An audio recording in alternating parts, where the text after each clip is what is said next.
Hi, I'm Doyle Bishop with Tulsa Heaters Midstream. On this channel, you can expect to hear about all things related to process heating, but sometimes the topics aren't technical, but most of the time they are, so thanks for joining.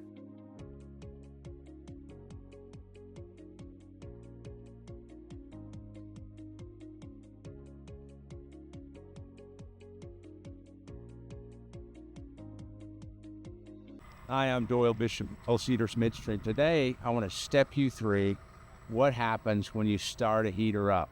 So you're going to have to use your imagination a little bit, and I'm going to do some hand waving, but we'll get there together. So behind me are what we call fuel trains. One's a main gas train, the other's a pilot train, and they have valves on them. There's also a combustion air blower and a burner behind them. So obviously the main gas, the pilot gas are delivering fuel to the burner, and then the combustion air blower is delivering air to the burner itself. So how do we get it started? So let's start with the premise, and it's a good premise that you walk up, the heater's not on, that means the gas is not on. The gas valves are shut, the automatic valves are shut, the blower's not going, everything is pretty much at a standstill. So you want to light this. So that means you want to send gas, you want to send an ignition spark and light a flame on the pilot. What you want to do before that is actually what's called purge the system. And so the way we purge is we actually use the combustion air blower, which is this black box with a motor connected to it. And we'll just, before we send any fuel to it, we'll send a lot of air to it. We'll open the blower wide open, turn it as fast as we can go, and let that go for, let's say, 3 minutes to push all the air that's inside of it and any potential of gas that possibly could have leaked out, push it out of the box before we send a spark to the pilot. That's called the purge process. So that happens for 3 minutes. And then at the end of purge, the fan winds down, and then now we're going to try to light the pilot. It's called trial for ignition. So you send gas to the pilot, and the way gas goes to the pilot, these block valves open up. This valve and this valve open up, and that allows gas to be sent to the pilot via this pipe. So gas goes to the pilot.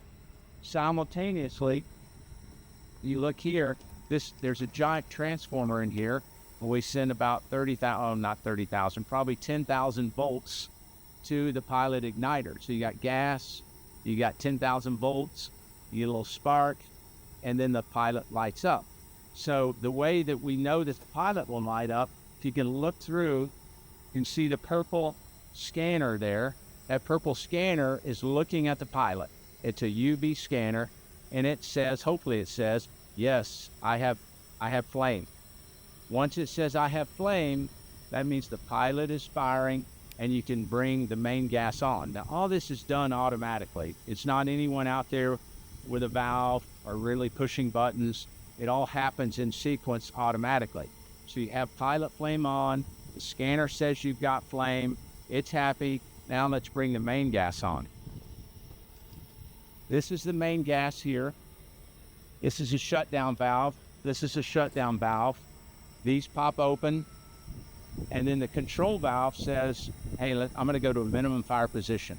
So the control valve drives to a minimum fire, meaning it's just cracked open, and we send main fuel gas to the main burner of the, we send main gas to the main burner on the burner.